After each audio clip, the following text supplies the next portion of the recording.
In the heart of Vatican City, down a quiet cobblestone alley, a scene unfolded that would ripple across the world. Pope Francis, head of the Catholic Church, symbol of faith and champion of the poor, was seen kneeling beside a dumpster, cradling a crying baby abandoned in a cardboard box.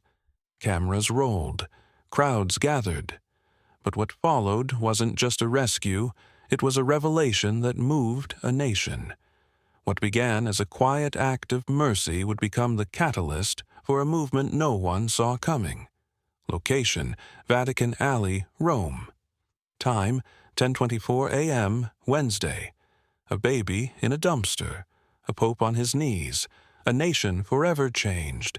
Was it a miracle or a disaster? One, introduction, a narrow alley behind St. Peter's Basilica. The early morning air was crisp. Birds chirped faintly above the terracotta rooftops, and Vatican guards strolled nearby, their footsteps echoing softly against the cobblestones. The alley was usually quiet, a forgotten corner of beauty in the world's most sacred city. Ivy crept along the stone walls. A green garbage bin stood against the side, nearly blending into the shadows. Then a sound. Faint. Fragile. A baby's cry. Among the cobblestones, near the bin, a cardboard box sat stained from last night's rain. Pope Francis, on his daily early morning walk through the outer courtyards, stopped mid-step, his hand lifted gently. He turned his head toward the sound. It wasn't just a cry. It was a call. Drawn by instinct, the Pope moved quietly toward the box. His guards hesitated behind him, unsure whether this was part of his routine or something else entirely. He knelt, robes brushing the damp stone. Slowly, he peeled back the flaps of the cardboard. Inside was a newborn. The baby's face was red from crying, its tiny fists curled against a white hospital blanket. A name tag was still taped to its ankle. Without a word, Pope Francis reached in and cradled the baby against his chest. The crying softened, then stopped. The Pope murmured a soft blessing in Latin, his voice low, steady. His security detail stood frozen, unsure whether to intervene or kneel beside him. A camera phone clicked, and then another. The moment, private and sacred, was captured by tourists peering around the corner. Within hours, the images were everywhere. Social media flooded with the photo. The Pope holding a newborn, surrounded by cobblestone and silence. No one knew the baby's name. No one knew where she came from. But in that moment, around the world, everyone knew what compassion looked like. Have you ever witnessed a moment so raw, it silenced everything else around it? Pope Francis, born Jorge Mario Bergoglio, emerged from humble beginnings in Buenos Aires, Argentina. Raised by working-class parents, he spent his youth walking the crowded streets, riding public buses, and visiting the slums that many religious leaders rarely entered. From early on, he understood pain, not just from theology books, but from the lives of those who lived it every day. Before the white robes and balcony waves, he was simply Father Jorge, known in his neighborhood for blessing street vendors, eating alongside the poor, and carrying his own bags. Even after his election to the papacy, those early lessons followed him. He preferred humility to grandeur, compassion over spectacle, human connection over religious ceremony. Throughout his time as Pope, he made a name for himself, not with institutional power, but with radical humility. He refused to live in the apostolic palace, choosing instead a modest guest house. He declined the chauffeured limousine in favor of a simple blue Ford Focus. But beyond symbols, his mission was clear: serve the forgotten. Refugees, the homeless, single mothers, the imprisoned, orphans. He believed the Church's purpose was not to preserve itself, but to seek out the hurting. He often visited shelters and migrant centers in secret, His homilies were filled with reminders that the gospel begins on the margins, not the center. And while his popularity soared globally, his greatest concern remained the same: those who had no one else. He said that the measure of holiness was not in robes or rituals, but in mercy. He believed that leadership demanded presence, and presence required proximity to pain. In recent weeks, news of rising cases of child abandonment in Rome weighed heavily on him. Articles mentioned infants left in parks. Quiet reports detailed overwhelmed parents leaving hospital wards with empty arms. To most, it was a statistic. To him, it was a summons. He read every headline. Each story felt like a blow to the chest, not because he was surprised, but because he feared this day would come. He requested something unusual: private morning walks, away from the press and public. He asked the Swiss guard for clearance to move quietly through the lesser-known alleys of the Vatican. "If I cannot be where the lost are, I cannot lead," he told his aides. They tried to dissuade him, citing protocol and safety, but he insisted. So that morning he walked without fanfare. No press corps, no golden scepter, just an old man in worn leather shoes and a heart too full to sleep. He moved quietly through the back paths and shadowed corridors, praying with each step. He noticed details others passed over: an overturned crate, a pigeon's feather, a fallen leaf curling against the stone. Each thing reminded him that beauty is often hidden, and so is suffering. He thought of Mary, the mother of Christ, who gave birth far from comfort or celebration. He thought of all the babies born into silence, into fear, into abandonment. He thought of the tired mothers who could not stay, the frightened fathers who did not know how. And what he found was the embodiment of every fear he had carried in prayer: a newborn, swaddled in society's neglect, waiting for a shepherd. Not in a church, not in a pew, but in a cardboard box beside a garbage bin. He didn't hesitate. He didn't summon help. He stepped forward, bent his knees, and became what he always believed the church must be: hands that hold, eyes that see, and a heart that refuses to look away. Have you ever had your deepest fears confirmed, yet knew it was your calling to act? The Pope motioned for one of his guards to step forward. His voice was quiet but clear. "Get a physician, quietly. No press." The guard nodded and slipped away, his footsteps fading into the alley. A nearby convent bell rang in the distance. From behind the gates of a small church garden, a woman in a white habit rushed out. It was Sister Amelia, a local nun known for her work with orphaned children. She had been walking with a basket of bread when she heard the cries. She stopped cold as she rounded the corner and saw the Pope kneeling with the infant. Her eyes widened. She gasped, "Holy Father!" Pope Francis looked up briefly, then turned his attention back to the child. The baby's cries had weakened, but his tiny chest still rose and fell. "He's cold," Sister Amelia whispered, kneeling beside him. She gently placed 2 fingers on the baby's wrist. Without hesitation, Pope Francis removed his outer robe, folded it with careful hands, and wrapped it around the newborn. He placed his palm over the child's heart and closed his eyes for a moment of prayer. More footsteps approached.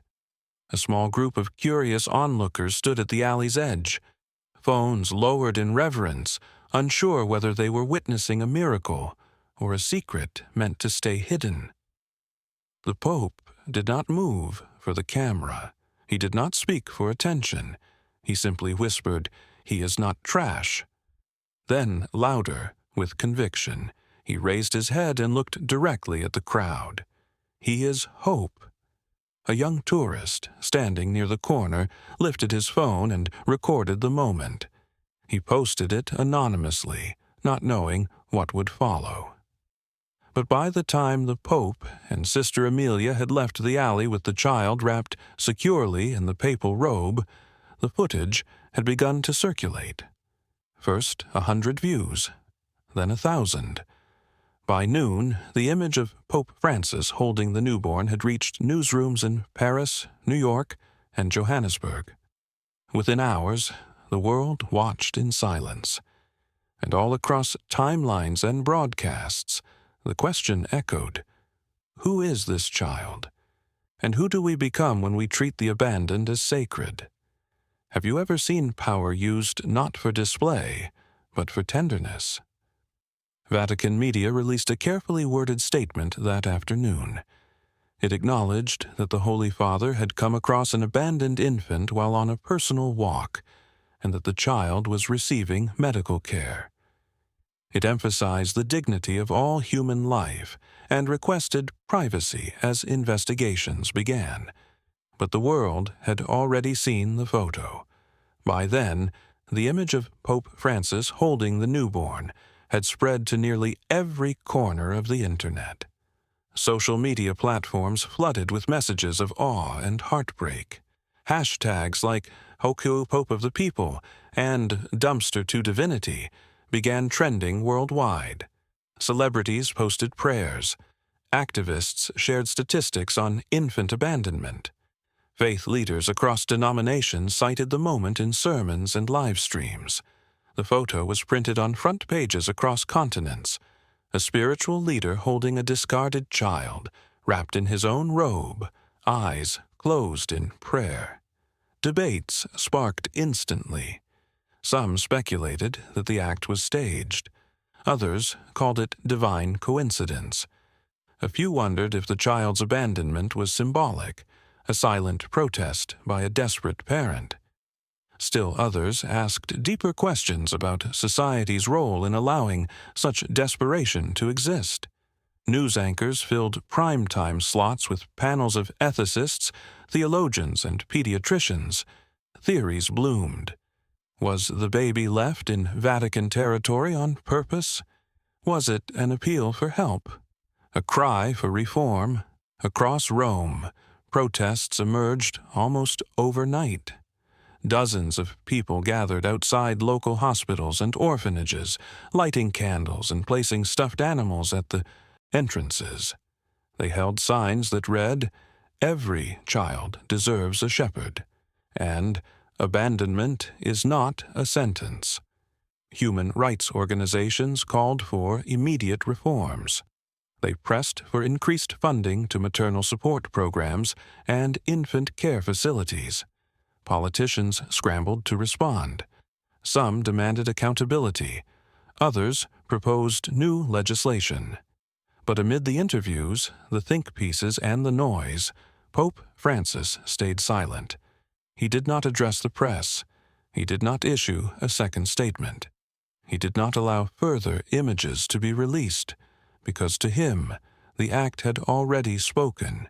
He had lifted a child from the ground, wrapped him in his own garment, and named him Hope. And sometimes, silence carries further than sound. In private, he remained focused.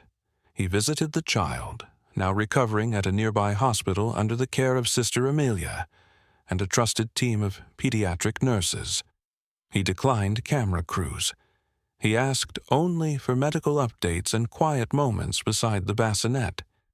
In chapel he prayed, not for praise, but for wisdom, for strength, for the child's unknown mother wherever she might be, for those too scared to ask for help, and for the courage to act again when the moment calls. Meanwhile, artists painted murals. Musicians wrote songs.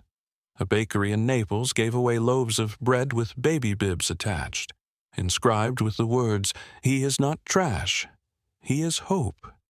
In classrooms, children wrote essays about the Pope. In Sunday schools, teachers reenacted the moment to explain what love looks like when it becomes action. And in a world often divided by power, doctrine, and ego, something small and sacred had broken through. Have you ever witnessed compassion spark a revolution? Days passed. The story continued to dominate headlines. Editorials debated what should happen next.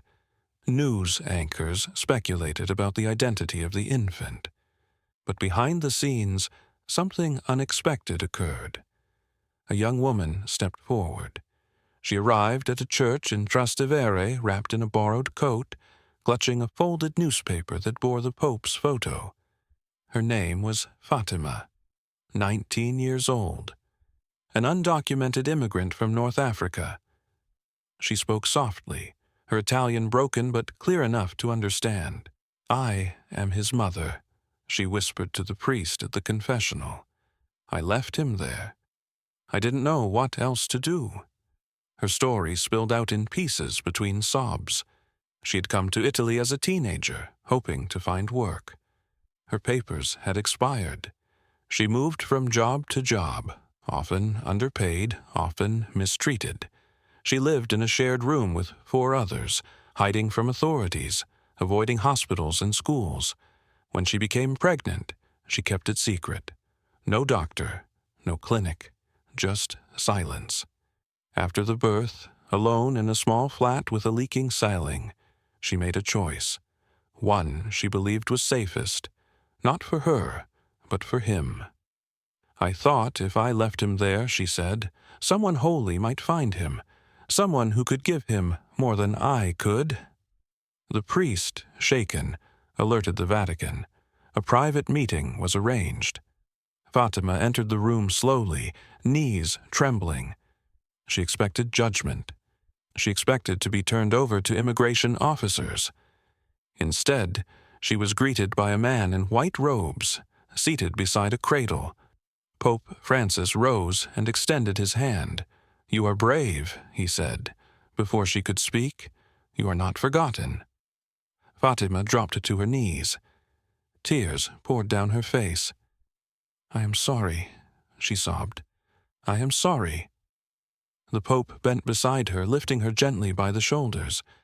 "There is no need for apology," he told her. "You gave life to a child. Let us now give life to you." He called for his aides. Arrangements were made immediately. Fatima was granted temporary sanctuary within Vatican grounds.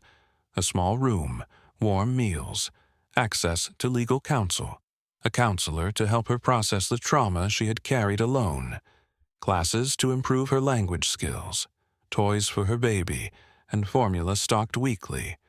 Word of the meeting did not spread until later, when Fatima herself requested it be shared. She wanted others to know what mercy looked like. "If someone is afraid," she said in a brief statement, "tell them there is still kindness in this world." The story shifted again. Public discourse moved from outrage to awareness. Conversations deepened. People asked new questions. How many others live in fear? How many mothers are hiding, not because they are criminals, but because they have no support? Humanitarian groups began pushing for broader protections. Aid centers saw an increase in visits. Donations to migrant shelters doubled in a week. And, in the Vatican, Pope Francis continued his quiet work. He met with legal advisors, policy advocates, and Catholic charities to propose new networks of care for undocumented families. He did not seek praise. He sought pathways. He believed that mercy was not weakness. It was clarity. It was the firmest strength of all. And in a room no larger than a school library, where a baby once cried and a mother once knelt, mercy had rewritten a story once headed toward tragedy. Have you ever seen mercy take the place of punishment? The baby was named Francesco Emmanuel. His name, a combination of the Pope's own and the promise of God with us, was chosen with care. Sister Amelia wrote it down in a soft blue ink, her hand trembling slightly as she filled in the hospital paperwork. The name was whispered in Vatican corridors, printed in headlines, and eventually spoken in churches around the world. Francesco Emanuele became more than a rescued infant. He became a symbol. Donations began pouring in from every corner of the globe. Letters, packages, and handwritten cards filled the mailroom. Some sent checks, others sent baby clothes, books, and toys. One elderly woman in Brazil knitted 12 blankets, one for each month of the boy's first year. Abandoned children's shelters reported unprecedented support. Staff were overwhelmed, not with children, but with kindness. Volunteers lined up at doors offering to read stories, donate diapers, or simply help with cleaning. Moved by the global response, the Vatican launched a new initiative, Project Grace. The project was created to establish safe surrender sites throughout Rome, including designated stations in hospitals, churches, and community centers. Each site would be monitored, discreet, and staffed by trained caregivers ready to respond without judgment. Billboards appeared across the city. "If you cannot keep them safe, let us help you." Hotlines were staffed day and night. Counselors offered support. Pregnant women in crisis were connected to medical care, housing, and food assistance within hours. Pope Francis oversaw it all quietly.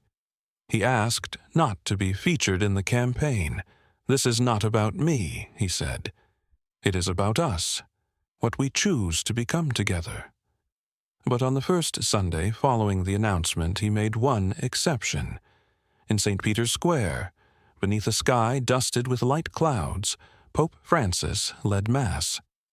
The square overflowed. Pilgrims came not just to hear his homily, but to see the miracle with their own eyes. As the choir finished its hymn, the Pope stepped forward, holding baby Francesco in his arms. The crowd fell silent. He did not begin with scripture. He did not begin with ritual. He began with a whisper. "This child," he said, "was found beside a bin," but he reminded the world that no life is disposable. He paused. Francesco Emanuele reminds us that every heartbeat matters, even the ones the world throws away. The crowd held its breath. Cameras flashed, but no one spoke. He lifted the child slightly. "This child is not a mistake. He is a message." Applause began softly, then built to a wave. Across the globe, those watching live streams wiped tears from their cheeks. The image of the Pope holding Francesco, wrapped now in a fresh white blanket, stitched with a gold cross, traveled once again. But more than the image, it was the shift that lingered. Churches in France opened after-hours nurseries. Hospitals in Kenya installed new cots. Mayors in small towns across South America began drafting policies to mirror Project Grace.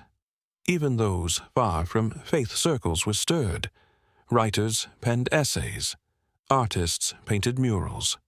One musician released a lullaby titled Francesco's Song, which topped streaming charts for days. All this because of a moment in an alley and a man who knelt instead of walking past. Back at the Vatican, Francesco Emanuele continued to grow. He cooed in the arms of staff, reached for beads on rosaries, and occasionally interrupted meetings with squeals. He was no longer alone. He was no longer abandoned. He was known. And Pope Francis, in the quiet moments, often returned to that spot behind the basilica, not to relive a memory, but to offer silent thanks. Have you ever felt something small become something sacred? The story of the alley behind St. Peter's Basilica did not stay confined to Rome. Within weeks, countries across continents began announcing new programs aimed at supporting abandoned children and vulnerable mothers. In Brazil, lawmakers introduced a bill modeled after Project Grace, calling for the creation of public drop-in care centers staffed with licensed caregivers. In the Philippines, church-run safe haven cradles were installed outside cathedrals, giving parents a safe, anonymous way to surrender infants without fear of punishment. South Africa launched a campaign called Hold Every Child, encouraging neighborhood volunteers to sign up as emergency foster guardians. Ireland unveiled its first national hotline for maternal mental health. Indonesia began airing public service announcements offering resources for struggling parents. All of this was inspired by one act of quiet compassion. World leaders responded swiftly. Some sent personal letters to Pope Francis, thanking him not only for his humility, but for his challenge. He had not called for policy. He had simply acted. And in that action, he reminded the world of its responsibility. One prime minister said during a televised address, "When the most powerful religious leader on earth kneels beside a child, the rest of us must ask why we are still standing." International media kept the story alive, not by repeating headlines, but by documenting change. News crews filmed newly opened shelters. Journalists profiled the caregivers who had once been abandoned themselves. Human rights organizations circulated impact reports, showing sharp increases in hotline calls and shelter visits. Fatima, the mother who once hid in silence, now stood at podiums. With her son safe and her voice steady, she began speaking at conferences and panels around Europe.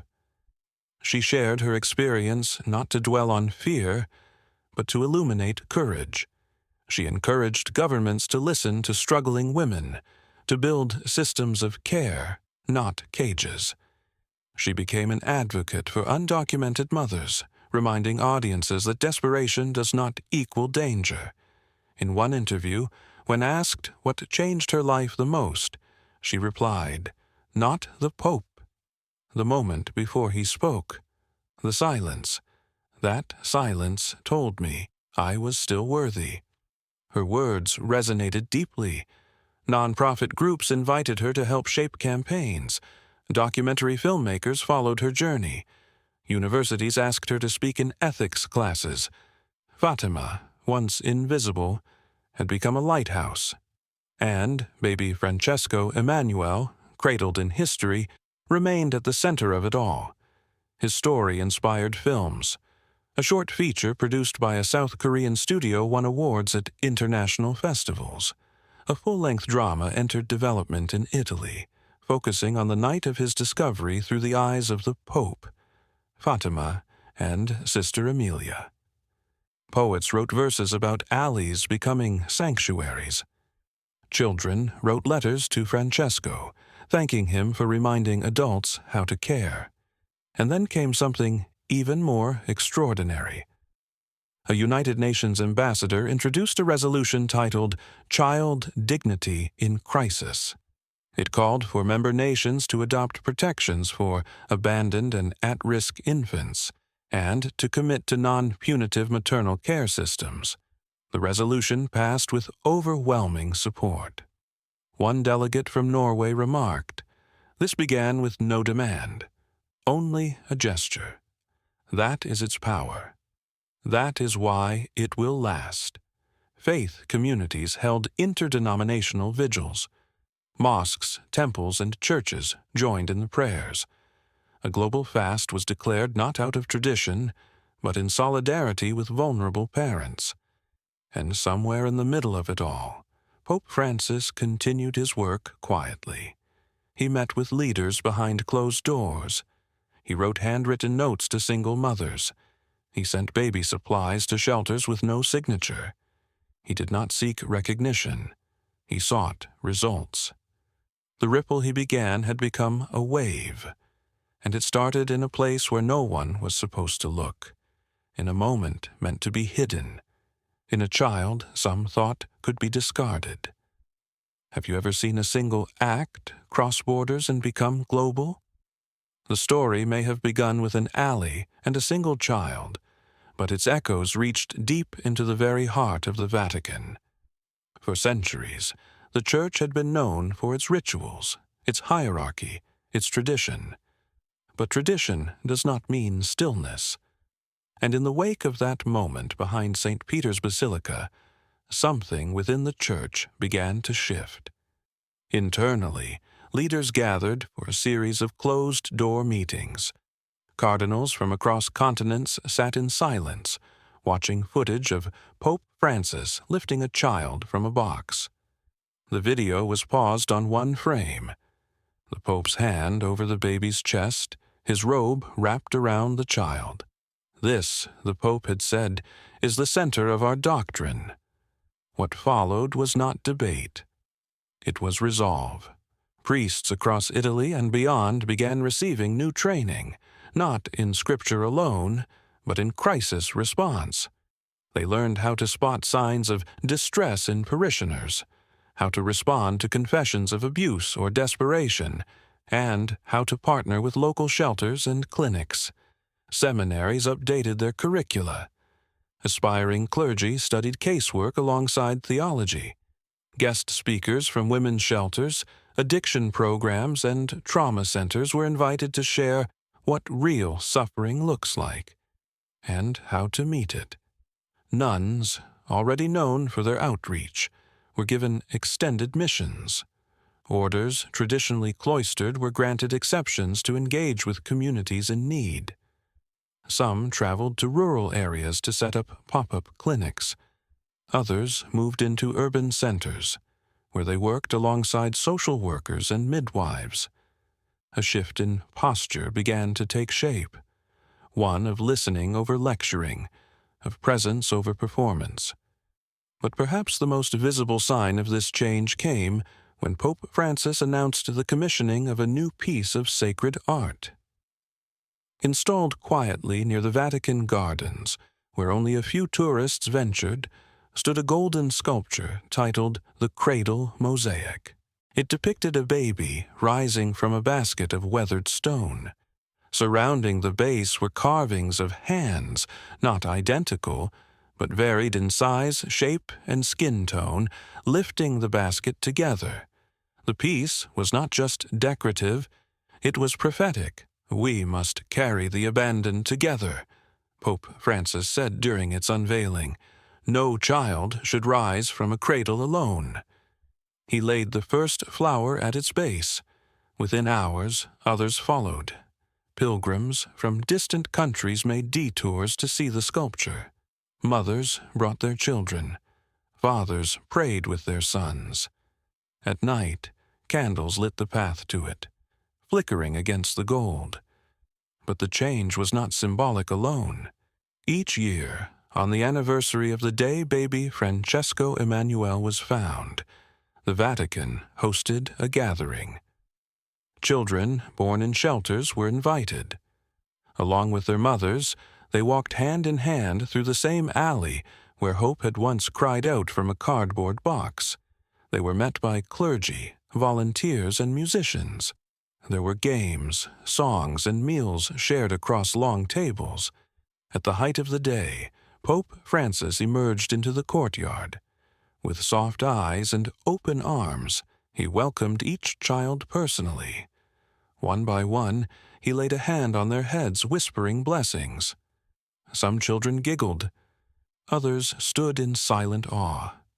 Mothers cried, fathers beamed. And the Pope stood among them, not as a figure to be worshipped, but as a man who had chosen to kneel. Tradition had not been abandoned. It had been deepened, refined, made real. Because a tradition that does not serve the suffering is not holy, it is hollow. The Church, long revered for its endurance, had remembered something older than stone: compassion. It had recentered itself not around power, but around the powerless. And through this renewal, faith became not just a belief, but a practice. Not just a ceremony, but a commitment. Have you ever seen tradition embrace transformation? Today, Francesco Emanuele is no longer just a symbol. He is a thriving child with a radiant smile, boundless energy, and a future that once hung by a thread. He lives with his mother, Fatima, in a modest home just outside the Vatican walls. She works with a foundation that supports at-risk women, sharing her story not as a cautionary tale, but as a beacon of hope. Each morning begins with a simple routine: breakfast together, a walk through the gardens, a new day where once there was only fear. Their laughter now fills the air that once held silence. Pope Francis continues to visit them, not always formally.